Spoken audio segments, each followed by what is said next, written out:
আজ শাশুড়ি বৌমার রান্নাঘরে রান্না হবে চিংড়ি মাছ দিয়ে পটল বাটা।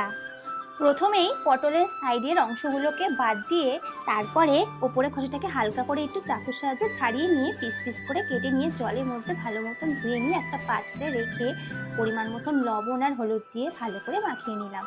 এরপরে একটা প্যানের মধ্যে কয়েকটা শুকনো লঙ্কা ভালো করে ভেজে একটা পাত্রের মধ্যে তুলে নিলাম। তারপরে ওই তেলের মধ্যেই লবণ হলুদ দিয়ে মাখিয়ে রাখা পটলগুলো দিয়ে দিলাম, এপিট ওপিট করে ভেজে নিলাম। এবারে ওই তেলের মধ্যে কয়েক কোয়া রসুন ভেজে নিয়ে লবণ আর হলুদ দিয়ে মাখিয়ে রাখা চিংড়ি মাছগুলো দিয়ে দিলাম। চিংড়ি মাছগুলো হালকা ভাজা ভাজা হয়ে গেলে ভেজে রাখা পটলগুলো দিয়ে একসঙ্গে সবটা নাড়িয়ে নিয়ে শিলনোড়ার সাহায্যে সবটা বেটে নিলাম।